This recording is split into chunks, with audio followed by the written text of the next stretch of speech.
welcome everyone. We'll be getting started in about 5 minutes.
All right, I would like to welcome everyone to find a seat and get settled for our incredible speakers. Welcome to the statewide rally against hyperscale data centers. I'm so glad to see so many folks here. I know many of us traveled a long way in less than ideal weather. Yeah, well, welcome everyone.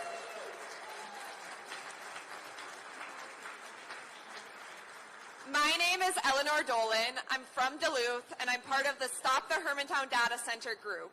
We are a group on the front lines of fighting the data center in our community.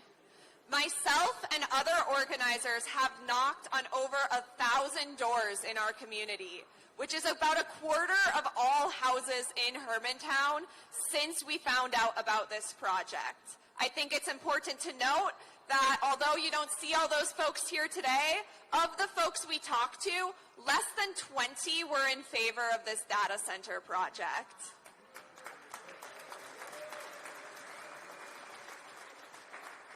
In our community, we have seen how politicians signing non-disclosure agreements, how insufficient environmental reviews, and powerful corporations pushing through unwanted projects on our residents causes harm. And today, people have traveled far, from Hermantown to Pine Island to be here, each with a story and a fight of their own. Together, we are stronger, united against the giant corporations and capitalists seeking to steal our resources to line their own pockets. We want development for the common good, not for the elite few. This world belongs to all of us, not...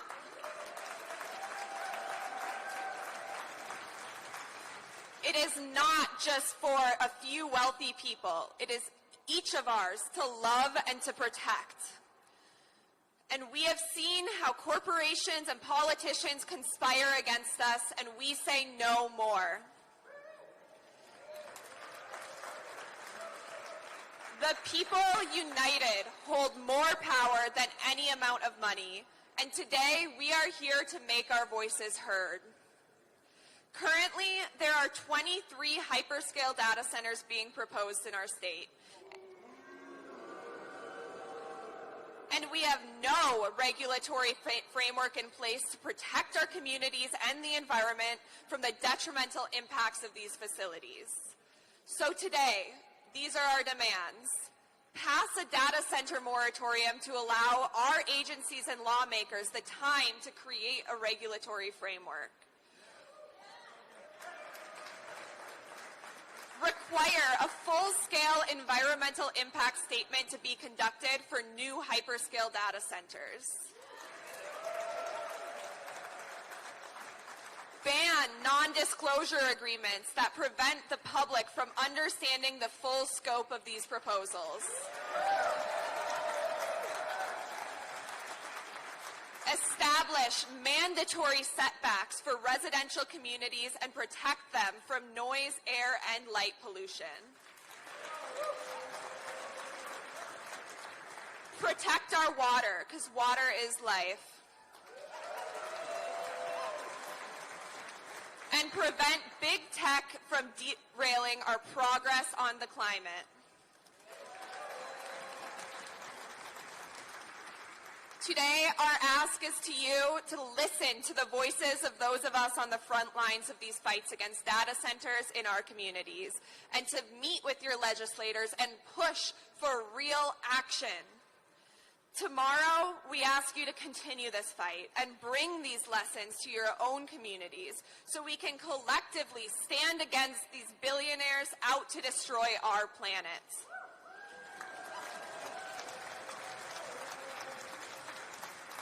People and planet over profit. Next, I would like to introduce Liana Goose, a member of the Leech Lake Band of Ojibwe, to ground us all in acknowledgement of the land we occupy.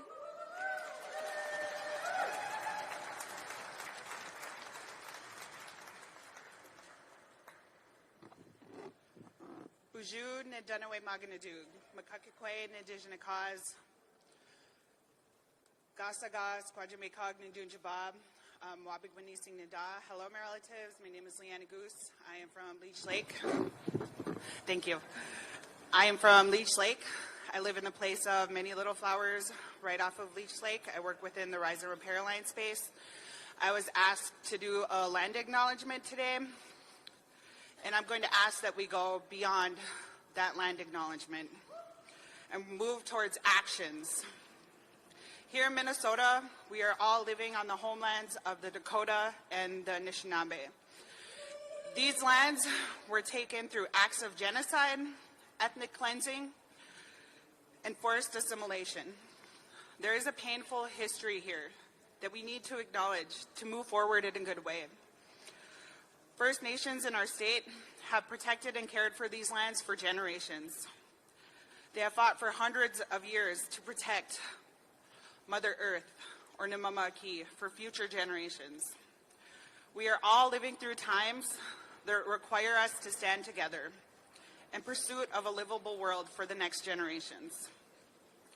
Returning land that was taken is a good step towards healing the earth and healing relationships with one another. I encourage everyone in this room to support land returns, which in turn protects the web of life. Indigenous nations, we make up 5% of the global population, yet the lands that we care for are home to 80% of the world's remaining biodiversity. Our people are literally holding together the web of life, and we ask that you stand with us and help us protect all that is sacred.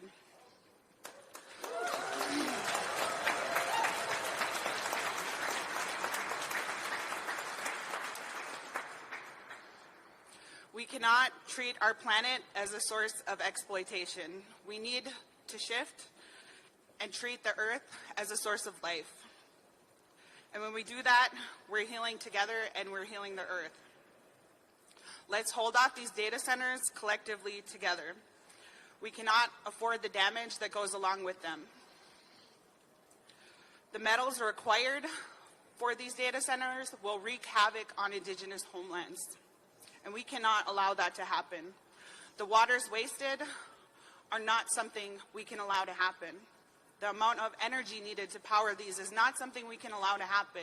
We have to say no. We have to reject these data centers because they are not good for us. And we have to ensure that our lawmakers understand that we don't want these or need these. Now is a time to look to ancestral intelligence. Pull in those Indigenous teachings to help heal the earth.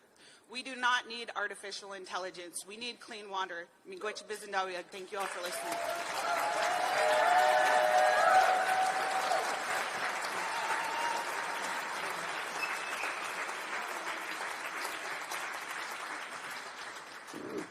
Thank you. All right, so we will now move to hearing directly from residents impacted by these data centers. I would like to first introduce Kathy Johnson, a leader in the fight against the Farmington Data Center.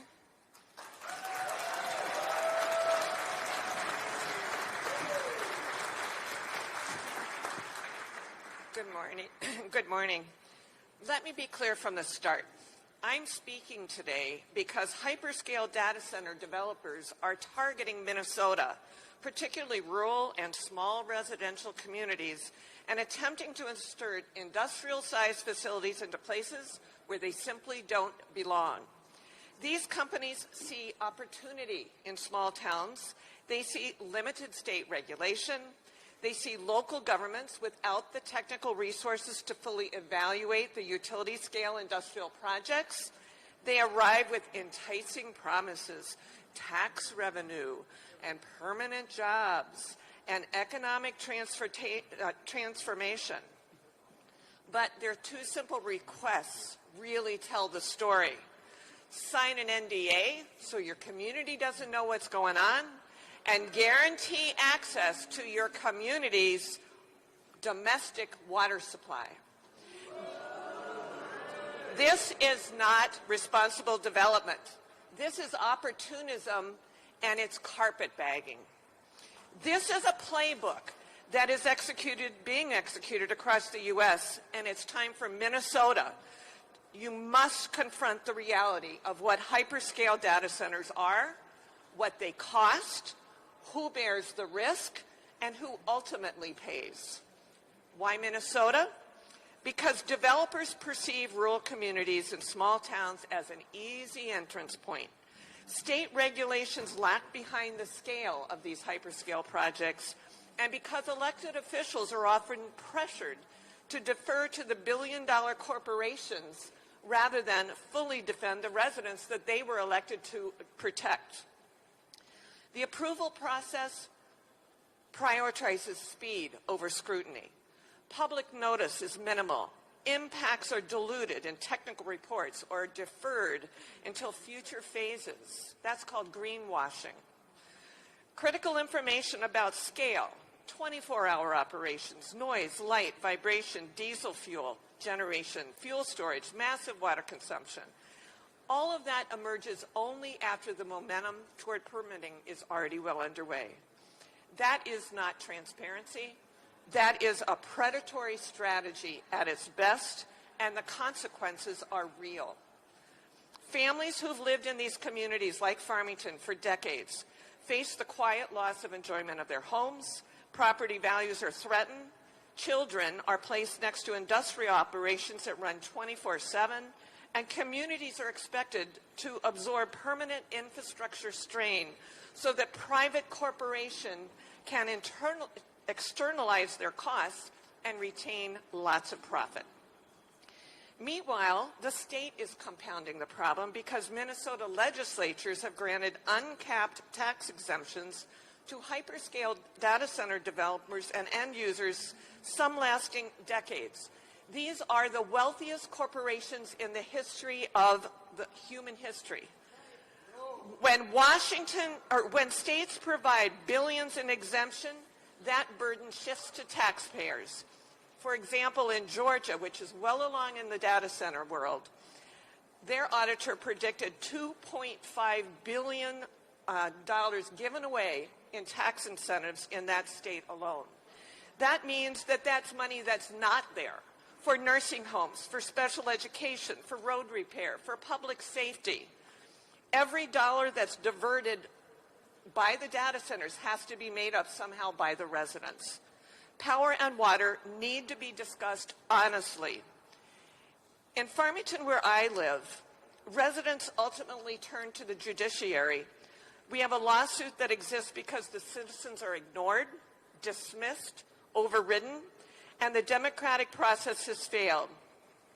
This is not obstruction on the part of the citizens. It's us demanding accountability. Communities deserve transparency before agreements are signed. Will out-of-state corporations dictate where these industrial facilities go? Or will Minnesota determine who, what, where, when, and why these projects may proceed? Demand a moratorium from your legislature. Demand the proper siting. It's Minnesota's resources, our water, our land, our air. These are not bargaining chips. These are public assets. They deserve Minnesota's protection.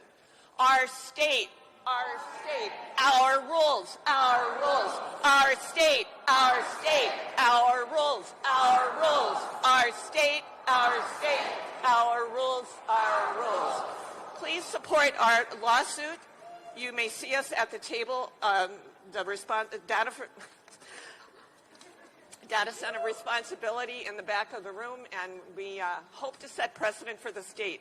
So thank you for your time.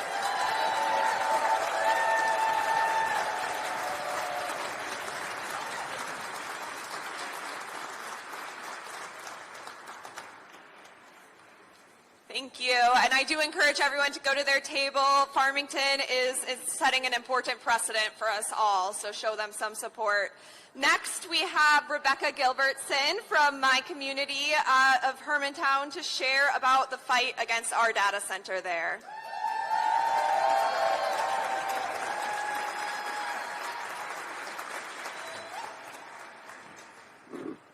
Good morning. It's nice to see everyone. Folks, mine is a little bit more personal, so bear with. So apathy is the enemy of democracy. Let me say it one more time. So apathy is the enemy of democracy. And folks, friends, I was apathetic. I was very happily situated in Hermantown, Minnesota. I have 3 kids. We brought our kids to this rural residential area so that they could climb apple trees, raise chickens, learn how to use a hatchet carefully. See me later, okay? I'll tell you how that one went. This changed. On September 23rd, 2025, we found out from a non-local paper, so the Star Tribune published an article that basically said that through a Data Practices Act request that a hyperscale data center was being built a half a mile from our house. Not good. That data center is 220 acres, 1.87 million square feet. It is twice the size of our local mall, so it's huge. At 11 p.m., we're going to fast forward, October 15th, 2025, I sat with another Hermantown resident in our great room. So this is a large room. It has windows towards the southwest. This is new construction for us. And we sat there and we looked out that window. So it's dark. And at that point, I realized that this was not, that it wasn't a fight for me. Because a half a mile down the road, there are immediate affected residents. So there are 17 parcels that were rezoned October 20 of 2025. 17 parcels. Ladies and gentlemen, those parcels contain mailboxes, driveways, houses, and the land was rezoned from under those residents' feet.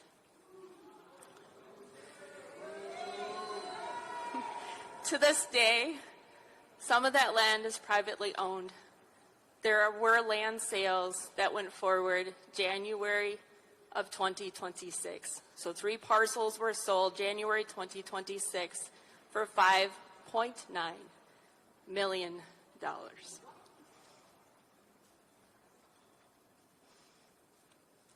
So I'm here on their behalf. I'm here to beg you to reach out to your state representatives. We need a moratorium, a data center moratorium, more than I can tell you, more than those 17 parcels those residents can tell you. Minnesotans, or apathy, is the enemy of democracy. And folks, I can tell you, Minnesotans are not apathetic. Thank you.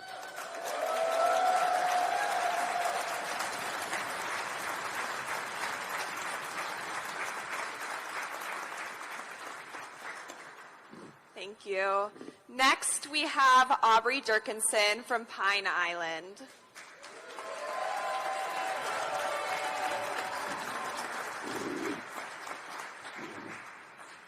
When you have legitimate evidence that a project that you're doing could cause significant harm, and you've been provided with tools and resources that would reduce, if not completely erase that harm, yet you choose to ignore those tools and resources, choosing instead to knowingly and intentionally cause harm. What does that say about you? This was the question that I put before Pine Island's Planning and Zoning Commission and City Council members in January when the final development plan approvals were on the docket for Project Skyway. They chose to intentionally cause harm. This is a scenario that we are seeing in Minnesota and all over the country. Communities are rising up, shouting, "Hey, this data center that you are charging full steam ahead with can cause significant harm. Slow down and do your due diligence. We're not expendable." But our pleas continuously fall on deaf ears. My small rural town of Pine Island is one of 5 cities that is currently being sued by the Minnesota Center for Environmental Advocacy over a data center proposal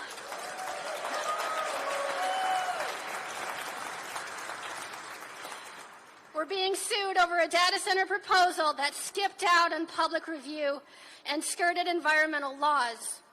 I learned about Project Skyway, a 482-acre project that included a 3 million square foot data center, twice the size of U.S. Bank Stadium, was being planned in Pine Island. I learned about it in September, only a few days before the City Council was set to vote on adopting the final AUAR for it. The project went from residents first learning about it in September of 2025 to final development application approvals in January of 2026. 4 months is all that we were given. The city tried to initially say that our questions were invalid.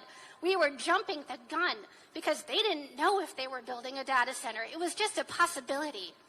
But data requests that I submitted showed that emails between the developer and the city staff dating back to February of 2024, exploring a data center that would use 10 million gallons of water a day. The city and the developer got 2 years.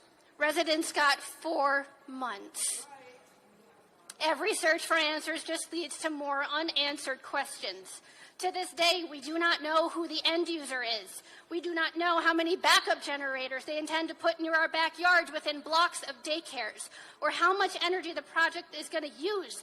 But we know, based on other data center projects, that it will end up using more power than the entire nearby city of Rochester. But my city is fewer than 4,000 people. Ever since September, more and more of us have continued showing up. We're asking questions and asking for a seat at the table. Yet we are repeatedly ignored, dismissed, and demonized by city officials. In September, around 30 of us residents sat at picnic tables at the public park for about 90 minutes to talk to each other, figure out what this project was, and figure out what to do. This resulted in the city administrator singling us out and telling us that in the future, we would need a permit to sit at those picnic tables. You see, immediately following George Floyd's death, Pine Island passed an ordinance criminalizing groups of 25 or more for being on public property without permits. And what we'd unknowingly just done was a misdemeanor, a crime, for literally sitting at a public picnic table.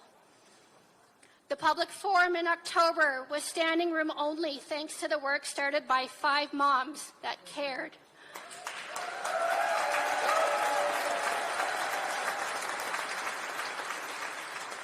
The mayor opened this public forum by threatening the leaders of the anti-data center group with criminal charges for defacement of public property, but provided no evidence to back up this accusation.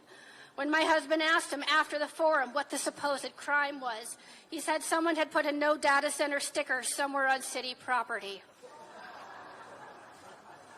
In December, the mayor and the city attorney announced that people were not allowed to clap at city council meetings because clapping could lead to booing, and those that wanted the data center were not safe to speak if those opposed clapped. They then said that the city had no legal requirement to provide public input at all and would remove it entirely from all future city council meetings if anyone clapped. This is why we are here at the Capitol asking the state to step in. Data center decisions have been left to local city officials who repeatedly show that they are in over their heads. They have no interest in actually listening to their constituents, and they are incapable of saying no to developers. In the absence of solid state regulations, they have shown themselves to be inept at putting in the needed guardrails to prevent their communities from being harmed. This is not a situation where we need to be, or should be, building the plane while flying it. We have solid evidence of the harm that can be caused by data centers and examples of the types of guardrails that we need to put in place in order to prevent that harm from happening here. We are asking the state to enact a minimum of a 2-year moratorium on all hyperscale data centers.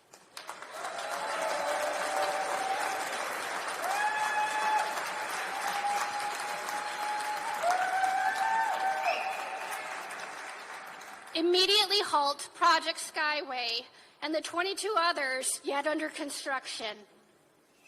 In the last 2 months, Minnesotans have shown up fiercely to protect our communities, and we have stood in overt opposition to the undue harm being caused to our neighbors. We are here today in that same spirit.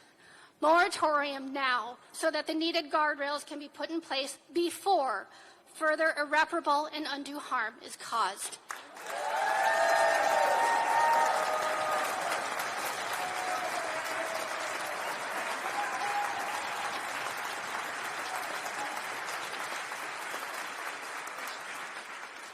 All right, last but not least, we have our final resident speaker, Bill from Monticello.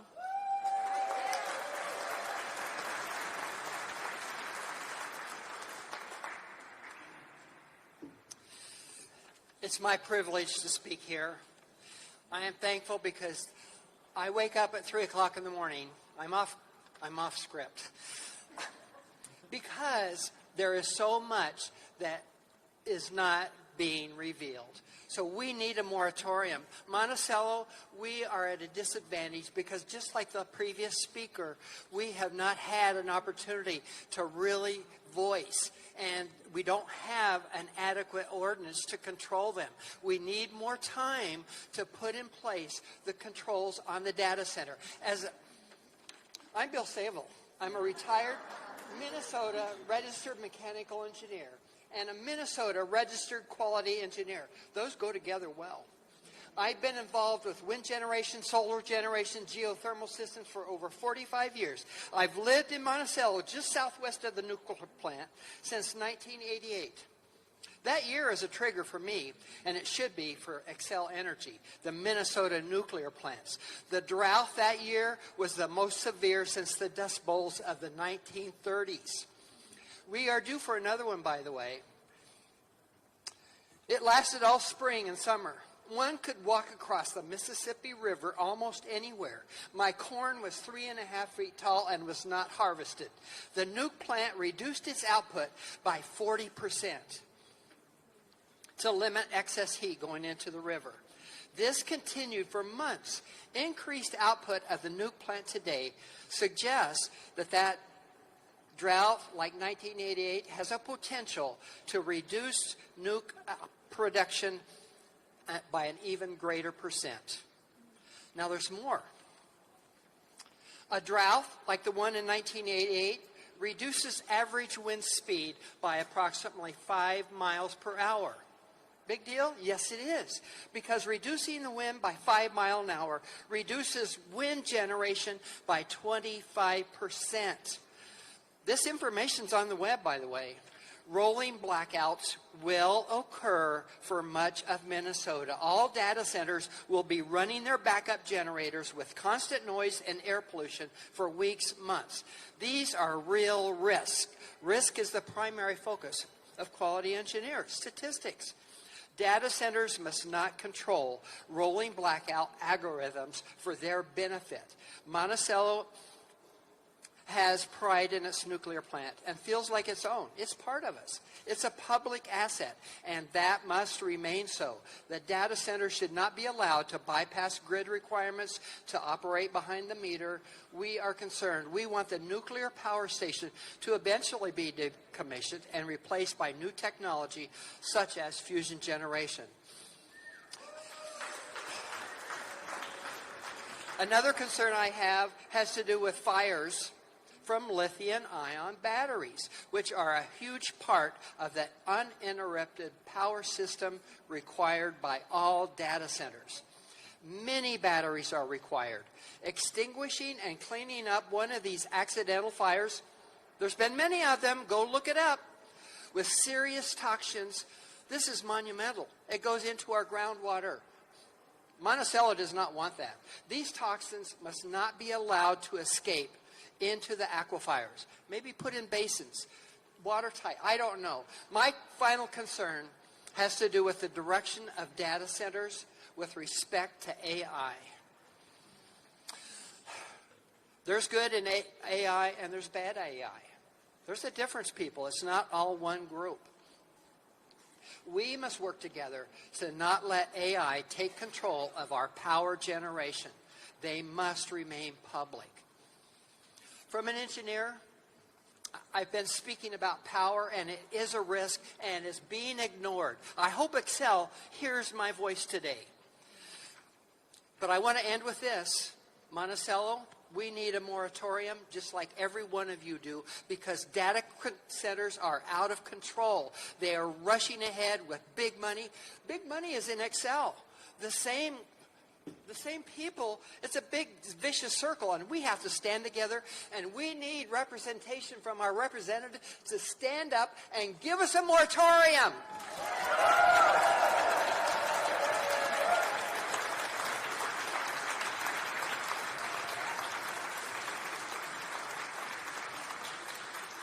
Well, that was a perfect segue, because now I would like to introduce Senator Jen McEwen from Duluth.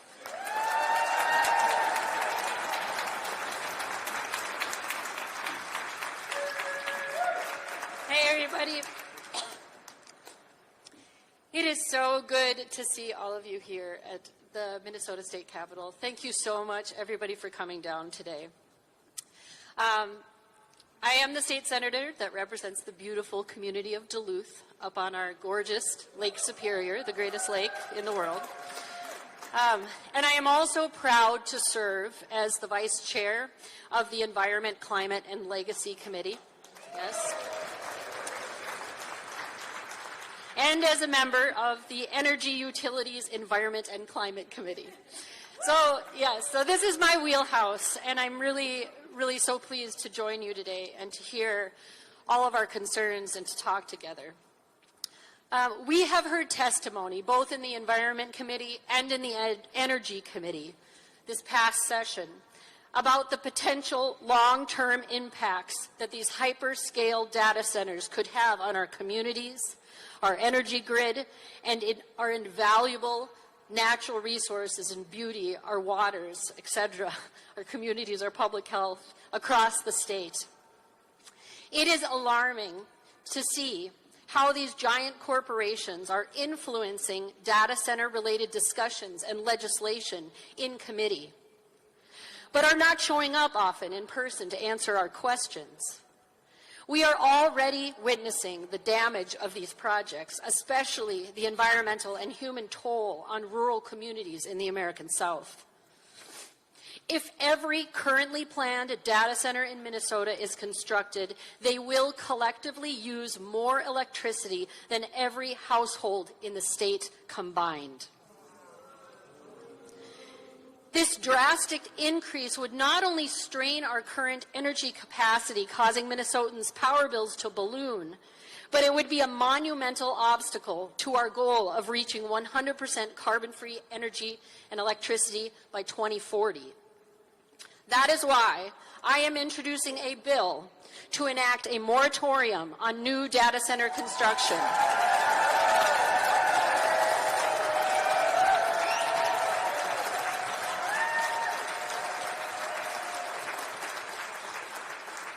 And that moratorium would be in place while a thorough analysis is done on their impacts on our communities, on our utilities, on our infrastructure, and our environment. This bill would prevent agencies from issuing new permits to data centers until that study, that comprehensive study, is complete, and we have had the chance to enact a meaningful regulatory framework that puts Minnesotans and our beloved natural beauty and nature first. Yes.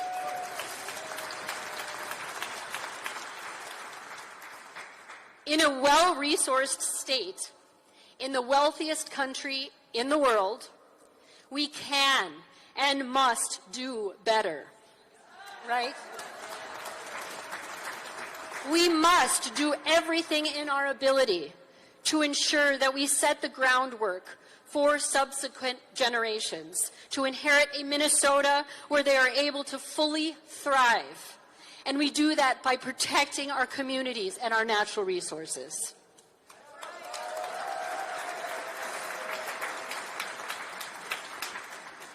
Friends, I just want to close with some thoughts about the connection between the struggles that we're having now around this issue of these hyperscale data centers coming into our state and corporate dominance over our society and the wealth inequality and power imbalance that that causes. We know that we have seen attempts by these union-busting mega billionaire corporations to come into our communities asking our elected officials to sign non-disclosure agreements about their proposed data centers. Horrible, horrible conflict of interest. Unbelievable. And they've succeeded in some cases, and hopefully there has been enough outrage from our communities around those non-disclosure agreements that I think we are going to see a turn in the direction toward making those non-disclosure agreements illegal to sign for elected officials.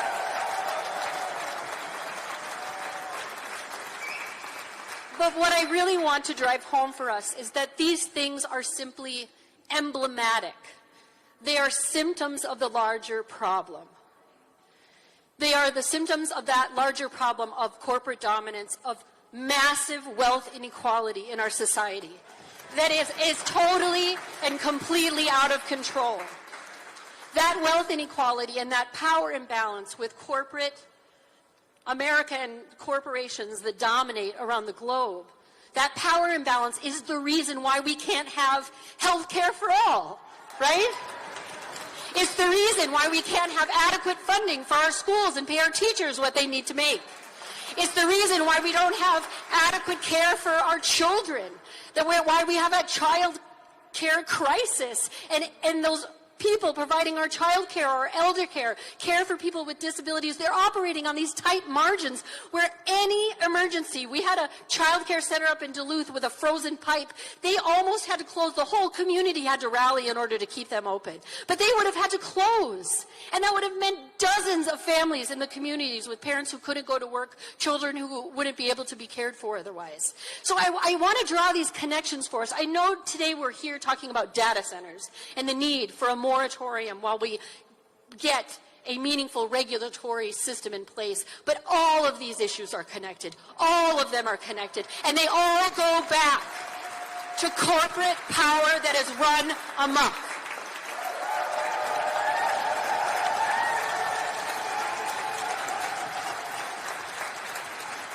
So it is more important than ever for us to join together with working people, with our union siblings. Our unions are going to be the backbone of fighting these data centers. I know that there are some in organized labor who are behind building these, but many, many of our union siblings are not in favor of these data centers. So let us join together, lift up working people, fight these union-busting corporate behemoths, and demand better for our communities and for one another. Thank you, everybody.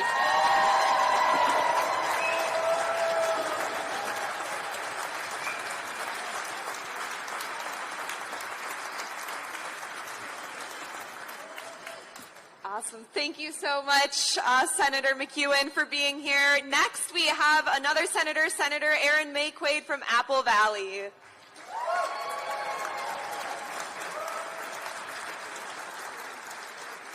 Well, good morning, everybody. I'm Senator Erin Quade. I represent Rosemount, Apple Valley, and Egan. And while the data center for Meta is not in my district, every person who lives near it is in my district. So I am the first senator who was impacted by these horrible hyperscale data centers. And I told my colleagues last year, I said, I'm going to tell you now, when this comes to your community, because it will come to your community, you won't know. In Rosemount, this was Project Bigfoot until it was announced to the public. Not one single resident of Rosemount had the opportunity to go in front of the city council and say, please don't do this, or why are you doing this, or who is the company? We all found out on the same day, all because of NDAs. Boo. You can boo that. And I drafted legislation last session, and I'm introducing it again this session to prohibit the use of NDAs to approve data centers.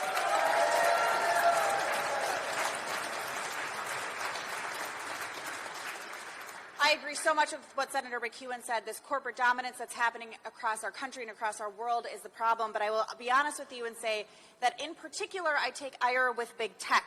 The emergence and quick integration of AI against our will into our everyday lives is deeply problematic. And it's deeply unpopular, and it is why these big tech corporations have to use NDAs to get their data centers, because if people knew they were happening, they knew they would stop them. And not only are these multi-billion-dollar corporations building data centers outside of the public eye, they're also getting tax breaks from the state to do it. Currently, it is at $230 million per biennium, which is almost identical to the amount of money we are cutting from special education in this state. But that is before any hyperscale data center has been built. That could be $1 billion in the future. And so this session, I will continue to pursue policies that hold big tech accountable, require them to pay their fair share, so end their tax exemption, and prohibit the use of NDAs for data center development. Additionally, every single proposal that comes forward, every constituent in a community needs to know exactly how data centers are going to impact electric bills, how much water they're going to use, where this data goes when the data center processes it. Are they going to bear it down like a military base, as has been suggested? Will there be armed agents walking around between our neighborhoods and near our schools? I'm also deeply concerned about what the data centers use our data for. It's not just AI, but it is things like chatbots for minors that encourage them to self-harm and have eating disorders, or to nudify children and women and teachers and our neighbors. We don't need that. That is not technology any single person needs. And that work, I can be honest and share with you, that is bipartisan. There is bipartisan support to end that use of AI and what data centers are being used for in this legislature. So I'll end with this. The work that you are doing is so inspiring. It is happening community by community. People who have lived probably near each other for years and maybe didn't have anything that they agreed upon are all of a sudden banding together to say, not in our city, not in our community, not here in Minnesota. And I'm so proud of you.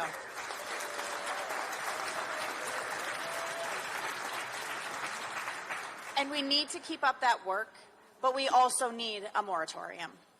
And I will be signing on to Senator McEwen's moratorium because this is happening so fast that it feels impossible to stop.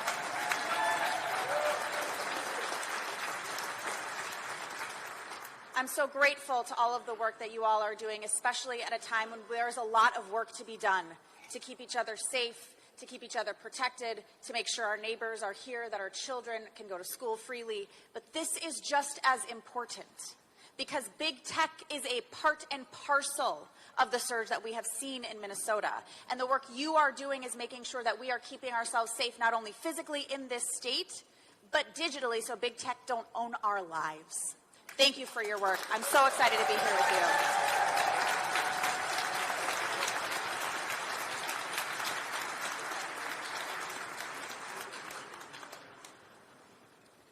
All right. Thank you so much to all of our incredible representatives and senators who are out here fighting for what we are demanding here today.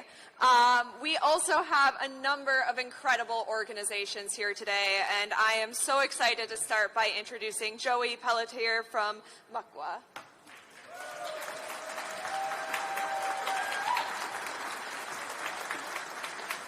Oofta! Can you hear me? Just gotta get, I'm a little taller than all the ladies. Oh, it's hard to follow strong, powerful women like that, but I'm used to it. Ani Buju, Ernest Joseph Upagard Peltier III, Indigenaka, Makadewa, Makandunjum, Indunjamba, Mikanakwa, Gigi, and Iniweg. Yeah, I know, it went over everybody's heads. Hello again, I am Ernest Joseph Upagard Peltier III. I am the co-executive director of a small grassroots organization out of Bemidji, Minnesota called McEwen, which is Indigenous-led. So I am so used to, excuse me, forgot this part. It's Indigenous woman-led. Oofta. So I am so used to following powerful and strong and women leaders. Thank you, ladies, for speaking, and for everyone who has talked before me, Chi Miigwid. So I'm here to, break it up a little bit and give some Indigenous knowledge, but when we're talking about data centers, we're talking about those AI centers, you know, and around Indigenous knowledge, we have to consider our intellectual property. And here in Indigenous Nation, that's something that we've been fighting for the past 2 to 3 decades, was the protection of our Indigenous intellectual property. You see us putting out programs around our Anishinaabe, Ojibwe, Moan programs. We are fighting to keep and maintain that knowledge within Indigenous nations. These data centers are posing to strip away the individual spirit of my culture, of our culture, of the Anishinaabe, the Dakota, and we are scared that it's going to be butcherized, bastardized, and commodified against us. When we're talking about these data centers, we're talking about protecting Indigenous nations from the theft of what we already hold as our cultural and as our spirituality. And when we talk about these data centers, we talk about the water. We talk about who is the original owners and the custodians of this land. And we haven't been consulted. We haven't been asked, where do the Indigenous nations sit on data centers, as they are posing a massive threat, not just to Minnesotans, but to the Indigenous tribal nations of Minnesota and the surrounding areas and of Turtle Island.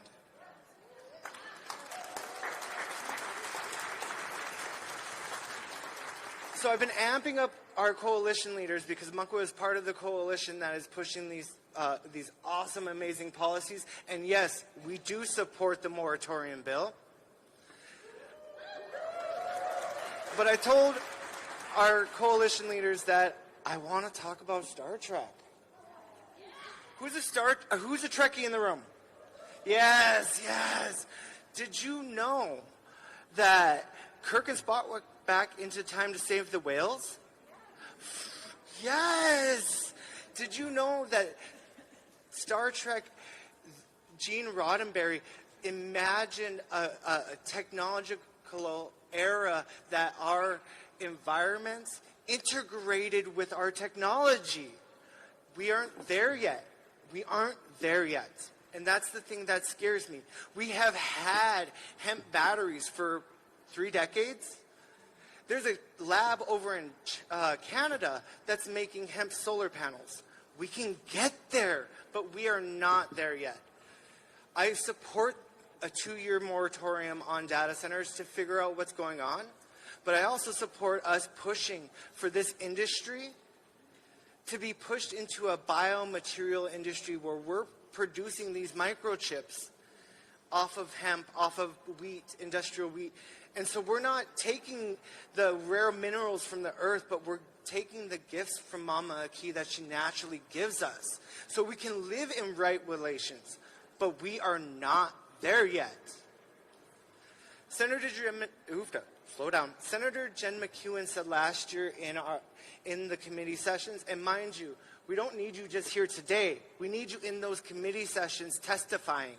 But she said in the committee hearings last year, right after we were pushing the conversations around the protections of wild rice, she said on these data centers that we've given out so much taxpayer money that these lobbyists, they write those checks, but they don't even come here to testify.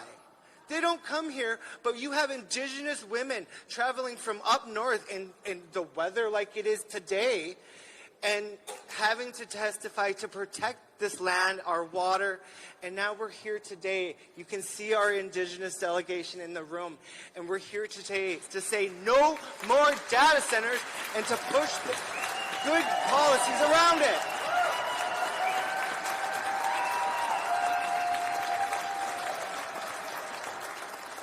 And as I close up, the energy drain on our communities, that infrastructure that we have to build to correspond with these data centers is going to revolve around more infrastructure, more projects that are going to damage our environment and destroy our waters.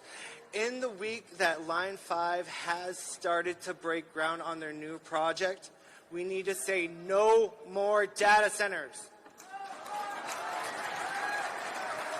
Miigwech.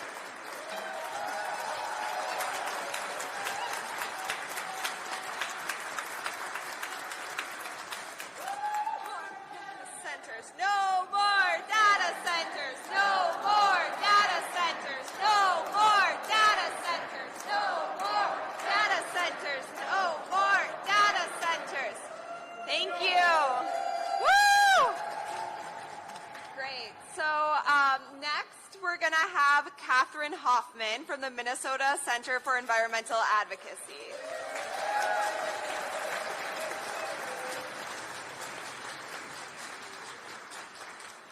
Hey everyone, thanks so much for being here for this awesome rally. My name is Catherine Hoffman. I'm the Executive Director of the Minnesota Center for Environmental Advocacy. If you don't know who we are, we're the lawyers, right? Let's let it just be noted that this is probably the first time ever that somebody in this building got applauded for saying they're a lawyer.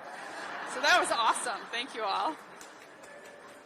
That means that all of these organizations, all of these communities from around the state, when they run into these problems, they're calling us. And they're calling us about water pollution, they're calling us about clean energy and coal plants and gas plants, they're calling us about sulfide mining, about pipelines, and let me tell you, lately, they are calling us about data centers.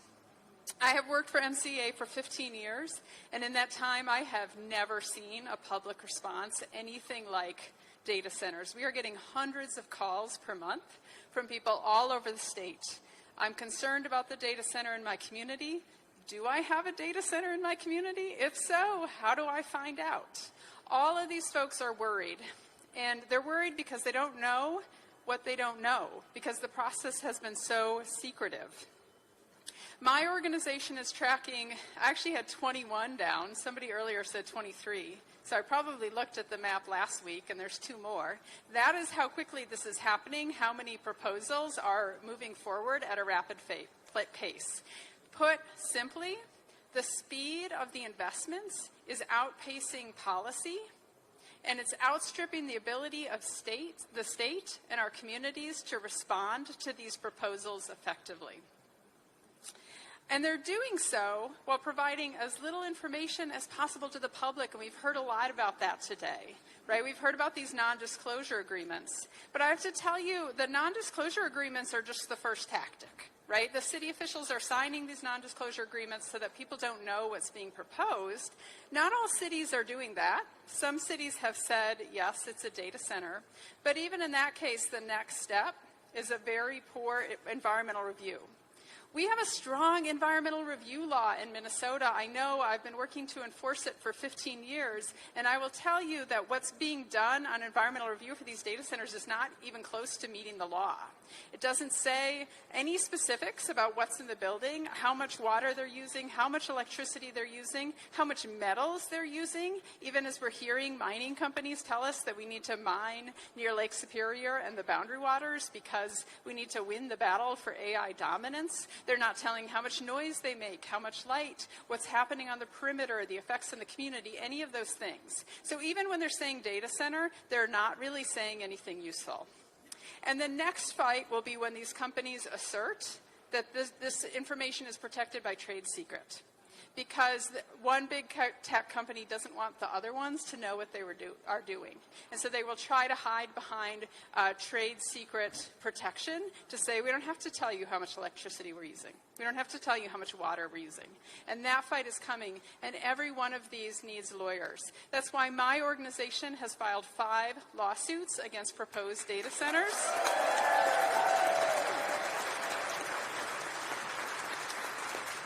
That's in addition to the litigation coming from the Farmington community that Kathy Johnson mentioned, and we will keep doing this until we have a ruling from a court that these projects have to go through an environmental impact statement, or we have laws from the legislature that they do, in addition to the moratorium. There's one other thing I want to mention. There's a lack of transparency about the environmental impacts and the local impacts. There's also a lack of transparency around what's in the data centers. Data centers are not all the same. If you're building something for cloud computing, that's a different facility than something for AI, than something for other types of resources like hosting applications or software, right? These are actually different, and you have to know that at the moment of construction. I've heard cities say, we don't want a crypto facility in our town. We don't like crypto. We think it's a criminal enterprise. They have no way to stop that, because there is no transparency around what's going to be in it and what that's going to be used for. And Senator Maye Quade did a great job talking about some of these issues. I want to name another one, which is we don't know if what's happening in these data centers involves supporting surveillance of people who are protesting, of undocumented immigrants, supporting ICE. We don't know if that's happening in violation of our First and Fourth Amendments. And so it is reasonable for all of us to ask the question, what's happening inside that data center? And for us to assert that there are prohibited uses.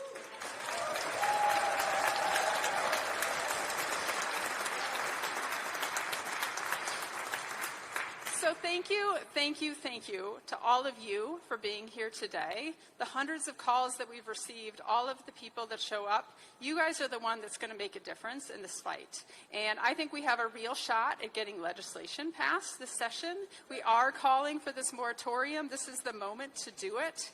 And to have this 2-year break so that we can actually study and understand these impacts before we move forward.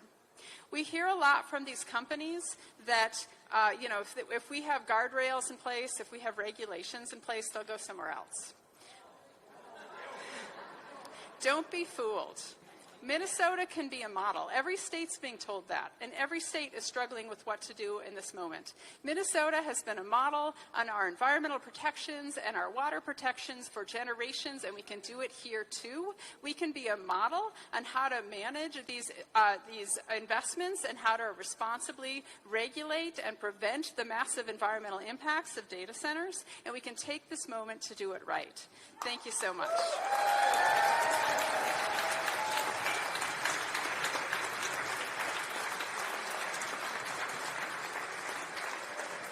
All right, next we have David from Workers Strike Back.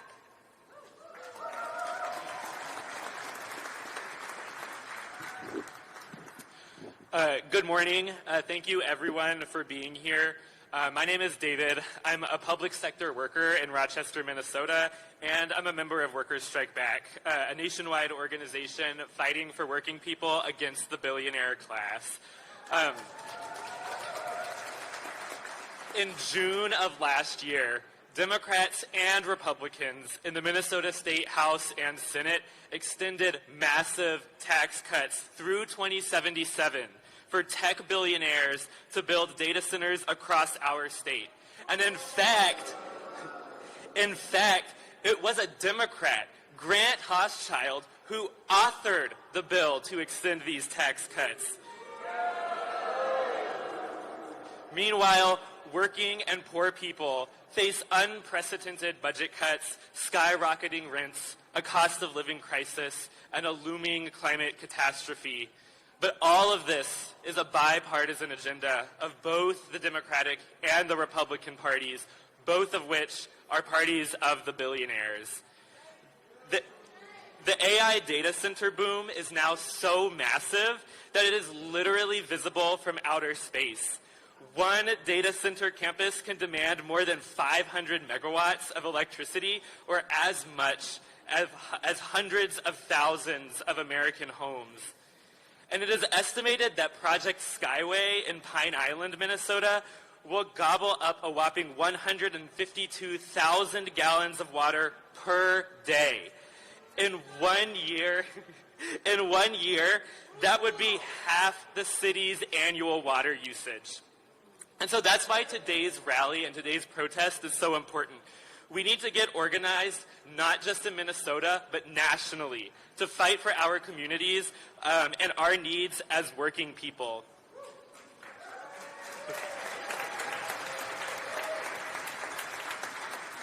And that's why it's also extra shameful that there are labor leaders like the executive director and other directors of the Minnesota Building and Construction Trades Councils that support the construction of data centers and tax cuts for the wealthy.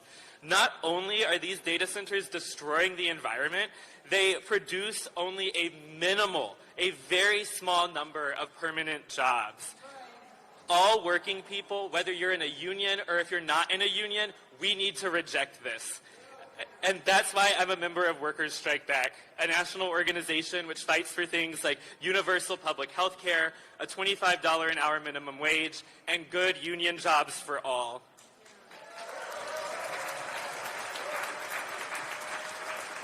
Workers Strike Back was co-founded by the former socialist city councilwoman Kshama Sawant, who is now running for U.S. Congress in Washington's 9th Congressional District. Kshama's office led the way to win the highest minimum wage in the country, a historic tax on Amazon and big business, including a lot of tech companies, to fund affordable housing. And Kshama and Seattle's workers only won because they understood the need to fight back against both the Republican and the Democratic parties. So working and poor people have an urgent necessity to fight back against the proliferation of data centers by big tech companies. Union members need to pass resolutions in their unions against the construction of more data centers, and also to revoke the endorsement of any and all Democrat and Republican who votes for tax cuts to big tech companies.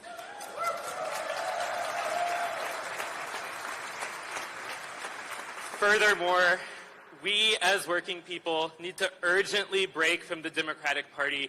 We need a new mass party for working people. And so I would urge every worker and every young person who is here today or watching this, if you are angry about the data centers, if you are angry that tech billionaires get richer while our lives get harder, I would urge you to get involved with Kshama Sawant's campaign at shamasawant.org or email solidarity@Workers Strike Back. Solidarity.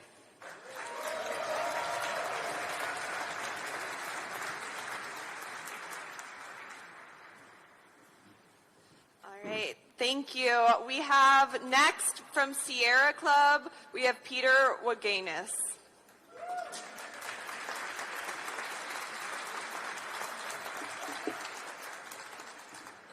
Morning. I'm Peter Waganis. I'm Legislative Director for Sierra Club North Star Chapter. Our goal today is to arm you to be powerful. So Sierra Club led the development of this one-pager, compiling the wisdom of all of our partner organizations, condensing it down to 7 risks and 7 responses. You see it on all the tables here. To keep equipping us to win, I want to share 3 quick observations. Number 1, we sometimes hear legislators say they love the free market. They claim we should be reluctant to regulate businesses operating in the private sector. So let's remind legislators today and ongoing, hyperscalers are not coming here because of anything resembling the free market. They are coming here because of massive subsidies from taxpayers. And who are we subsidizing? Not Minnesotans struggling to afford their lives, but the wealthiest corporations in human history. Amazon, Google, Microsoft. Until these subsidies are repealed, any talk of free markets is a joke. Number 2, the public is already on our side. They may not know the details about hyperscalers, but voters are way ahead of most elected officials. I've read the polling, and let me share with you the good news. People already know what they think of big tech billionaires and their agenda, and it ain't good. Voters already care deeply about how big tech companies knowingly target minors. Voters already don't like that social media companies make money from scammers and who take advantage of people. Voters already don't like that big tech promotes hate and conspiracy theaters. Voters already oppose big tech allowing adversaries to use their platforms to threaten our national security. Voters already see big tech companies and big tech billionaires as what they are. Predators on our children's mental health, their self-esteem, our attention spans, and our democracy itself.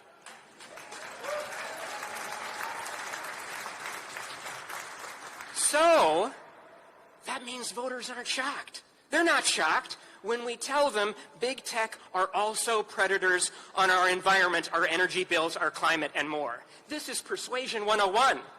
Tap into what people already know in their guts and extend them. Educate them, share with them. Voters are more likely to support candidates who stand up to big tech. More elected officials would be wise to follow the great legislators you've already heard from today. Number 3, let's talk about Minnesota exceptionalism. Anybody heard that word? Minnesota exceptionalism? Allies of big tech, they argue that hyperscalers, well, you know, they're gonna go somewhere. So we should want to bring the hyperscalers to Minnesota because we're so good at environmental protection. This is nonsense. Please visit peoplenotpolluters.com. Peoplenotpolluters.com. You can pull it up on your phones right now. Before anyone should assume that they can rely on the Walz administration to protect us from corporate polluters. Peoplenotpolluters.com is a project of 18 environmental organizations.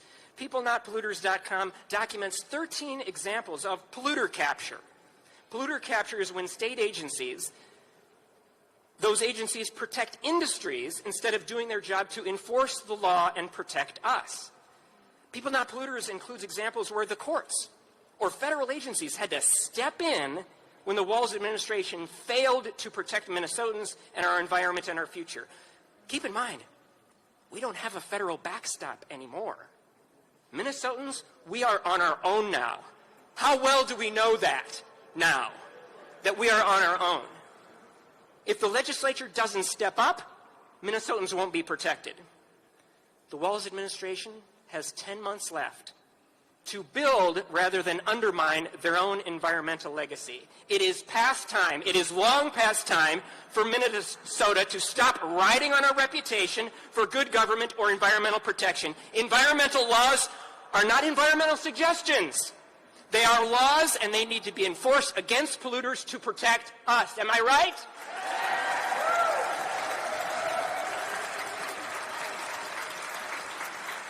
The path, the real path, the true path to Minnesota exceptionalism is not to assume it and brag about it like inherited wealth. The path to Minnesota exceptionalism is for every generation to do the work again to earn it.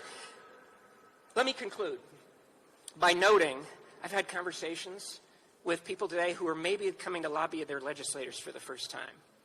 And it might feel intimidating. And what I already know from talking to folks in Hermantown and other places is you already know everything you need to know. Your right to petition the government for redress of grievances is in the Constitution.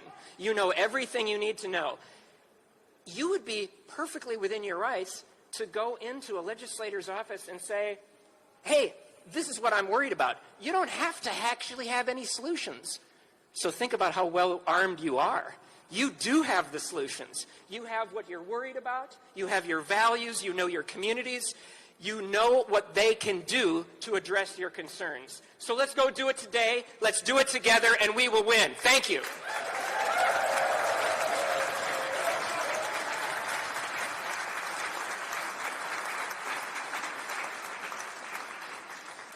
All right, we are going to come to a close, but first we have a quick announcement from Erica from the Crow Creek Sioux Tribe.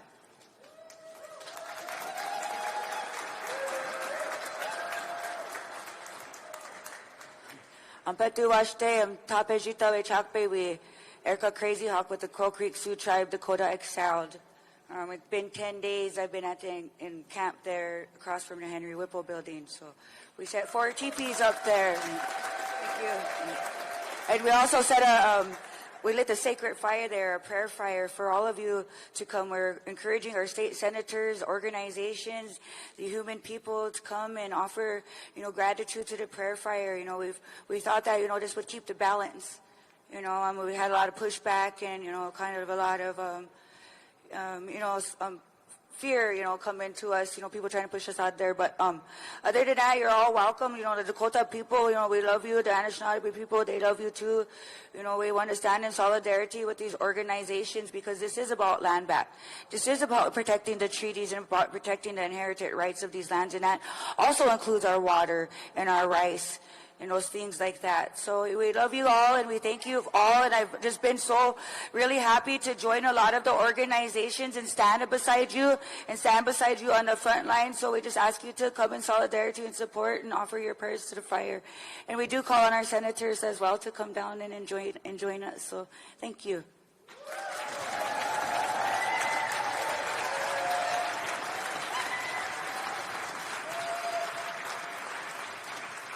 Before we go, I just want to start by thanking all of our incredible speakers. Can we hear it for them again? And then I want to ground us all on what we are here demanding today. We are here to say that the Minnesota State Legislature must pass the data center moratorium to allow agencies and lawmakers time to create a regulatory framework. We need to require full environmental impact statements be conducted for new hyperscale data centers and ban non-disclosure agreements from preventing us from knowing the full scope of these proposals. We also need mandatory setbacks from residential communities to protect our neighbors from noise, air, light, and all other pollutions. And we need to protect our water and prevent big tech and big corporations from derailing the progress we have made on our climate. Now is the time to fight back against the billionaires attempting to destroy our democracy and this planet. Collectively, we have more power than they ever will.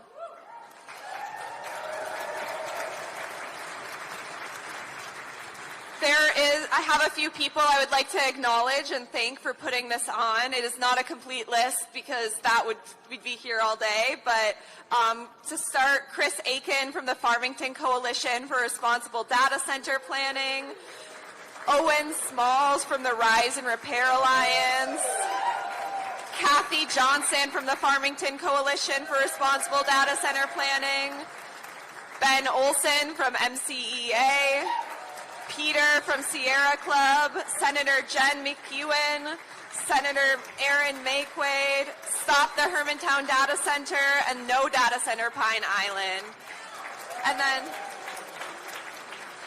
And if you signed up with an organization to speak with a legislator, they're asking for you to meet with them before you go to lunch. And on that topic of lunch, lunch is available at Christ's on Capitol Hill for any of those who are SVP'd, but we hope to see all of you back here at 1 to meet with our representatives, to demand the things that we are here. You've heard the stories. Now it's time to go out and tell the people representing you that they need to take action. Before we go, I want to end on one chant. It's going to be, our water, our right. Stand up, Minnesota. It's time to fight. Ready? Our water, our right. Stand up, Minnesota. It's time to fight. Our water, our right. Stand up, Minnesota. It's time to fight. Our water, our right. Stand up, Minnesota. It's time to fight. Our water, our right. Stand up, Minnesota. It's time to fight. Woo! Thank you all so much for being here.